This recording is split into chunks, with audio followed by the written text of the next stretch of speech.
कि ये हुआ, लेकिन मेरा ये मानना है, मीडिया के लोग भी यहां हैं, 2009 में हमारे कॉलेज का अंतिम समय था, देहरादून में एक रणवीर इनकाउंटर हुआ था। उस इनकाउंटर में एक नौजवान जो अपने गांव से चलकर देहरादून गया था, वहां के एक दरोगा जी से किसी बात पे उसकी बहस हो गई। उन दरोगा जी का नाम जीडी भट्ट था। दरोगा जी को यह बात बर्दाश्त नहीं हुई कि एक नौजवान ने उनसे किस तरह से सवाल किया, तो उन्होंने उसको पकड़ा, अपने साथियों को लिया और जंगल में ले जाकर उसके सीने में खूब सारी गोलियां दाग दी। ये मैं नहीं कह रहा हूं, ये उस घटना की सीबीआई जांच हुई है। 17 पुलिसकर्मियों पे कार्रवाई हुई, आजीवन सजा हुई है। यहां जितने लोग खड़े अपने फोन का इंटरनेट खोल के गूगल पे चेक कर लो, रणवीर इनकाउंटर, जितने मीडिया के लोग खड़े हैं, जितने पढ़े लिखे जिम्मेदार लोग खड़े हैं, कोई पता कर लो, आपको पता लग जाएगा कि रणवीर के परिवार के साथ क्या हुआ। लेकिन उस समय विपक्ष जिंदा था, उस समय विपक्ष बोलता था, उस समय की सरकारें भी सुनती थी।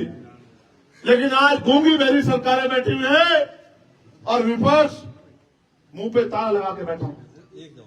21 एमएलए मिलकर एक एफआईआर नहीं करवा पाए। ये दिया है उत्तराखंड को आप लोगों ने। मैं आपको विश्वास दिला कहता हूं, हम लोग यहां के अधिकारियों से अभी बात करेंगे और नेता के तौर पे, मेरी बाजू के तौर पे अमरीश कपिल और महक सिंह जी और भीम आर्मी आजाद समाज पार्टी के नौजवान और मेरे सहयोग के रूप में कानपुर के मेरे भाई, बहुत ही शानदार विधायक यहां आपके बीच में मौजूद है। मैं आपको विश्वास दिलाता हूं, क्या आपको हमारे बल पे शक है? नहीं। बताओ, क्या आपको हमारे बल पे शक है? नहीं। मैं आपको विश्वास दिलाता हूं, मेरी ये मांग है कि रणवीर इनकाउंटर की तरह इस घटना की भी सीबीआई जांच होनी चाहिए। होनी चाहिए, बताओ। क्योंकि हो सकता है पुलिस अपनी जगह सही, और हो सकता है परिवार की एक बात कही वो बिल्कुल सच है, लेकिन साबित कैसे होगा? जब रणवीर इनकाउंटर में पुलिस ने एड़ी चोटी का जोर लगा के साबित करने का काम किया कि रणवीर अपराधी था, उसके ऊपर झूठे इल्जाम लगाए कि वो यहां अपहरण करने, फिरौती मांगने, लूट करने आया था, तो तब मामला दोनों पक्षों में जब विवाद हो गया तो उनसे ऊपर जाना पड़ा। अगर वास्तविकता में यहां की सरकार न्याय पसंद है, वो वास्तविकता में अगर न्याय दिलाना चाहती है और इस घटना के पीछे कोई आरोप प्रत्यारोप नहीं है, तो सरकार को आगे बढ़कर इसकी जांच करानी चाहिए। अगर मेरे विपक्ष के सम्मानित विधायक जिस दिन मुख्यमंत्री से मिले थे, उसी दिन वहीं बैठ जाते और कह देते जब तक एफआईआर नहीं होगी, एफआईआर से फांसी नहीं चल रहा था कोई, एफआईआर होती, उसकी जांच होती और जांच में जो दोषी पाया जाता उस पर कार्रवाई हो। हम ऐसी मांग करते, हम नहीं कहते किसी को सजा दे दो, और हम है भी नहीं सजा देने वाले। हमारा तो ईमान, हमारा तो भरोसा कुदरत पे, ऊपर वाले पे है कि जुल्म करने वाला कभी नहीं बचेगा, जुल्म करने वाले को कोई नहीं बचा सकता। जो सत्ता में बैठे लोग हैं, जिनको लगता है कि वो मालिक है, जिस पुलिस को, जिनकी पीठ थपथपाई जा रही है, ये कहा जा रहा है कि वो पुलिस बहुत अच्छी पुलिस है, सब जानते हैं पुलिस किसकी होती है, पुलिस सरकार की होती है। आज जो सरकार है पुलिस उसकी है, कल अगर हम लोग सरकार में होंगे तो पुलिस हमारी होगी। मगर हम न्याय पसंद लोग हैं, हम किसी के बच्चे को मारने की जाए जो है पुलिस को न आज देते न तब देंगे, क्योंकि हम ये चाहते हैं हर आदमी की जिंदगी महत्वपूर्ण, हर आदमी की जिंदगी जो है उसकी रखवाली होनी चाहिए। लेकिन यहाँ की सरकार एंडो में काम करती है। वसीम एक इतना सुंदर नौजवान, मुझे ये भी बताया गया कि कुछ पुलिस वालों से उसका विवाद हुआ, जो जिम की दुकान, जिम चलाता था अपनी, जो एसी ठीक करने का काम करता था, अपने पिता की आंखों का तारा था, उसकी मां बार बार बेहोश हो जाती, मैं बात कर रहा था। अगर मेरे हाथ में बहुत ताकत होती उमेश भाई, तो विश्वास करो आज मैं पूरे जिले को सस्पेंड करके और इन सबको बता देता कि किस तरह से जो है काम। ये ताकत मिलेगी भाई आपको, ये ताकत मैं सच बता रहा हूँ, पूरे जिले को सस्पेंड कर देता हूँ। ये ताकत मिलेगी भाई को या नहीं मिलेगी? पक्की बात है। हाथ उठा के बताओ कितने लोग साथ में हैं संघर्ष में। मुझे आपका सहयोग आशीर्वाद चाहिए। ताकत तो उसने जिसने पैदा किया ऊपर वाले ने बहुत देर की। जब तक जिएंगे इज्जत के साथ जिएंगे, संघर्ष करेंगे। लेकिन मैं आपसे कह रहा हूं, सच में अगर आज ताकत में होती, क्या तो मैं उस कुर्सी को लात मार देता, या फिर आज इस पूरे जिले को बता देता कि किसी गरीब के बच्चे को किस तरह जो मारा जाता। जिंदगी में पूरे भारत के इतिहास में याद रखा जाता कि दोबारा किसी के गरीब के साथ ऐसा मत करना। लेकिन मैं आज भी आपसे कहना चाहता हूं, मैंने विधायक जी से भी कहा, वो तो खुद से संघर्ष के लिए तैयार है कि जिस समय विधानसभा का सत्र चलेगा वो जोर शोर से इस मामले को उठाएं। और मैं वचन देके कहता हूं आपको कि पार्लियामेंट में सरकार ये ना समझे कि वही मालिक है, पुलिस ये ना समझे कि वही सब कुछ है, एडमिनिस्ट्रेशन ये ना समझे कि अगर वो ताकत में है, कुर्सी बैठे हैं तो उनका कोई कुछ बिगाड़ नहीं सकता। इस देश में न्यायपालिका है, इस देश में हम जैसे लोग हैं, हम जैसे लड़ाका लड़ने वाले संघर्षशील लोग हैं। मैं वचन दे कहता हूं कि पार्लियामेंट में इस मामले को जोर शोर से उठाऊंगा और जहां तक जाना पड़ेगा वसीम भाई को न्याय दिलाने के लिए और मैं ये भी कहना चाहता हूं, जो अधिकारी कमरे का कुंडा बंद करके बैठे हैं, फोन बंद करके बैठे हैं, उनको भी कहना चाहता है, LIU इंटेलिजेंस के लोग होंगे, हमारे पुलिस के सहयोगी साथी जो यहां सुरक्षा देख रहे हैं वो भी है, कि मैं अध्यक्ष जी से कहूंगा कि हरियाणा चुनाव की वोट 4 तारीख को 3 तारीख को पड़ रही, आप 4 तारीख का आंदोलन रख लो, मुझे कोई काम नहीं है। मैं वहां भी ताकत इसलिए बनाना चाहता हूं क्योंकि वहां भी हमारे लोगों पे जुल्म हो रहा है। 3 तारीख को वोट पड़ेंगे, अध्यक्ष जी आप 4 तारीख का कार्यक्रम रख लो और हम देश भर के लोग यहां जुटेंगे, जिला मुख्यालय पर आंदोलन होगा, अनिश्चितकालीन आंदोलन होगा, ऐसा आंदोलन होगा कि आंदोलन तो हरिद्वार में होगा और पता पूरी दुनिया के लोगों को लगेगा। मेरी बात को आप याद रखना, हरिद्वार हमारी शक्ति को जानता है, जानता नहीं जानता है। हम संविधान को मानने वाले लोग हैं, हम नहीं कहते किसी निर्दोष पे कार्रवाई करो। मेरी पुलिस से मांग है कि सबसे पहले कई ऐसी घटनाएं हैं, उत्तर प्रदेश में कई ऐसी घटनाएं हुई हैं, उत्तराखंड में भी कई ऐसी घटनाएं हुई हैं, मध्य प्रदेश राजस्थान में भी जहां पुलिस के लोगों द्वारा अपराध हुआ है। अपराधी को बचाने का मतलब है अपराध को संरक्षण देना। आज एक वसीम के साथ हुआ, अगर हम लोग चुप रहे, कल किसी और वसीम के साथ होगा, कल किसी और महक सिंह के साथ होगा, कल किसी और अमरीश के साथ होगा, कल किसी और उमेश के साथ होगा। आपने नहीं देखा एक ब्राह्मण समाज के बच्चे को ही गोली मार दी गई, यही आरोप लगा के उसके पिता रोते हुए कह रहे थे कि मेरी आंखों के आंसू का हिसाब होगा, ऊपर वाला हिसाब करेगा। मैं ये कहता हूं कि ऊपर वाला भी हिसाब करेगा और नीचे जो हम जैसे लोग हैं वो भी हिसाब के लिए तैयार है। हम भी हिसाब किताब में पीछे नहीं है किसी से। मैं आपको विश्वास दिलाता हूं, माननीय अध्यक्ष जी कहूंगा सारे काम छोड़ दो, अभी से गांव जाना शुरू करो और 4 तारीख को हम लोग, उमेश भाई आप भी समय निकाल के रखना, आप और हम सब लोग मिलके बताओ चलोगे नहीं चलोगे? बताओ, एक ये ऊपर जो लोग बैठे बताओ चलोगे नहीं चलोगे? ये तुमसे एक और बात कहना चाहता हूं, आज नहीं कहना चाहता था, इन निकम्मे नेताओं के भरोसे मत रहो। ये इनको तुम्हारी मौत पे भी, तुम्हारी लाशों में भी इनके आंख से आंसू नहीं टपकते, मेरी बात को याद रखना। इनका कोई भरोसा नहीं है। एक बार खड़े होकर देखो मेरे साथ, अगर किसी ने किसी गरीब तरह आंख उठा ली तो मेरा गिरवान आके पकड़ लेना, मेरी बात को याद रखना। मेरा नाम चंद्रशेखर आजाद है। मौत एक दिन आएगी, मेरी बात को याद रखना। जब तक जिएंगे ईमान के साथ जिएंगे, इज्जत के साथ जिएंगे, हक हकूक के साथ जिएंगे, मेरी बात को आप याद रखना। यहां खड़े होकर कह रहा हूं, अपने जिले में, अपने घर में 4 तारीख को आना मेरे साथ। अगर ये नहीं बताया आंदोलन किसे कहता है, अनिश्चितकालीन होगा। सरकार अगर गोली चलाने का था, मैं तो हमारे सीने पर चलाना तुम गोली चलाने की बात, तुम हमारे लोगों को मारोगे और अब चुप होकर बैठ जाएंगे, नहीं बैठेंगे।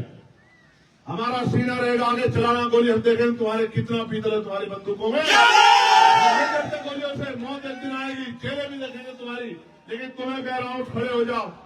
तुम्हारी चुप्पी एक दिन इस अन्याय को इतना मजबूत कर देगी कि तुम्हें सारे से डर लगने लग जाएगा। मेरी बात को याद रखना। ये मुल्क हमारा है। अभी वक्त पे आप लोगों ने देखा क्या हालात बने हुए। मैं आपको विश्वास दिलाता हूं, आप अपनी लड़ाई लड़ेंगे, लेकिन सरकार की मंशा में मुझे शक है, क्योंकि सरकार ने हमेशा मजलूमों को, कमजोरों को उनके कानून बना के उनको डराने का, उनको कमजोर करने का काम किया है। मैं आपको विश्वास दिला कहता हूं कि वक्त पे भी अगर सरकार इस नियत से काम करेगी कि मुसलमानों की जमीनों को लूट ले, उनके अधिकारों को लूट ले, उनकी संपत्तियों को लूट ले, तो मैं विश्वास दिला कहता हूं पार्लियामेंट में भी आप पता करा लेना। एडी चोटी का जोड़ लगा के हमने विरोध किया था जिस दिन वक्त पे ये बिल लेके आई थी। और हम विरोध ऐसे नहीं करते हैं, आप पढ़े लिखे लोग हैं, हम हमें नहीं करते विरोध, हमें जवाब देना है जनता के बीच जाके। मैं आपको विश्वास दिलाता हूं जब वक्त का मामला हो, और फिर कह रहा हूं हम इंसान हैं, ना जाति ना धर्म। अगर किसी के साथ में अन्याय होगा तो हम लोग चुप नहीं रहेंगे, बिल्कुल नहीं चुप रहेंगे। मैं यहां पर साथियों से कहता हूं, बराबर के प्रदेश के लोगों से कहता हूं, यूपी वालों से, उत्तराखंड के लोगों से कहता हूं, और मैं अपील करूंगा कि 4 तारीख का जो आंदोलन होगा वो इतना ऐतिहासिक होगा कि आंदोलन तो हरिद्वार में होगा, लेकिन देहरादून में बैठे मुख्यमंत्री जी, हमारे अधिकारी, वो भी चैन से नहीं सोएंगे। इस बात का भी मैं आपको विश्वास है। लेकिन याद रखना, 4 का जुम्मा, 4 का जुम्मा वहीं पढ़ लेंगे नमाज सब लोग। क्या हो गया?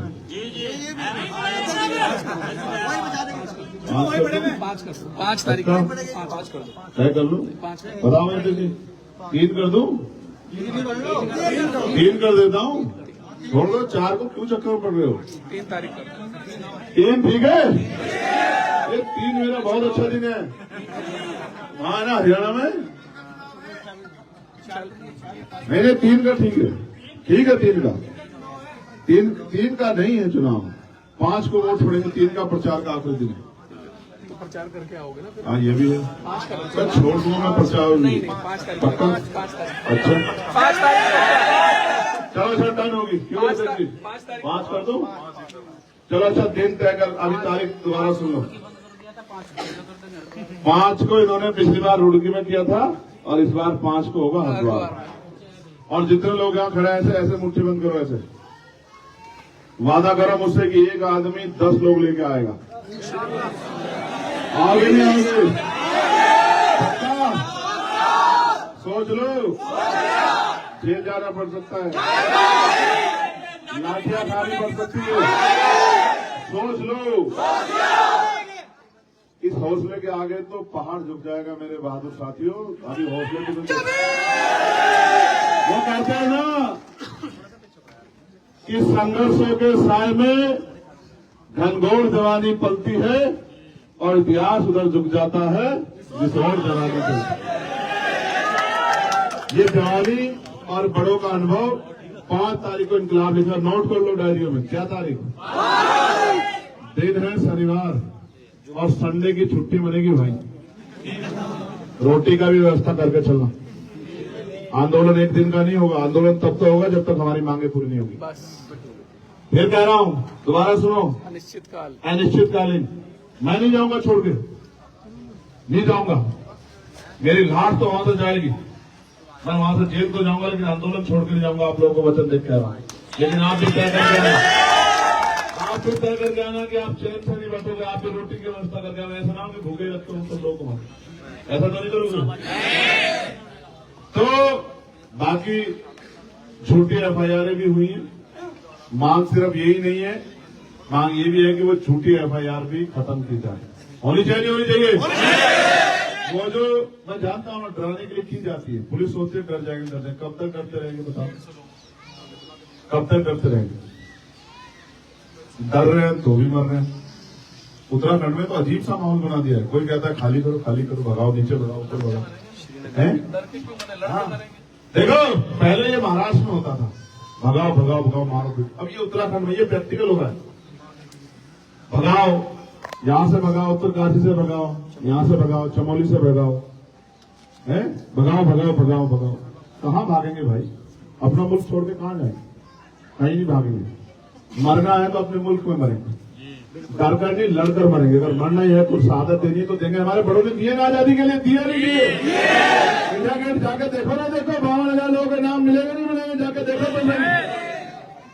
हम नहीं जाएंगे अपने मुल्क को छोड़, हम सदियों से सहते हैं, सहेंगे, लड़ेंगे, हक की आवाज उठाएंगे।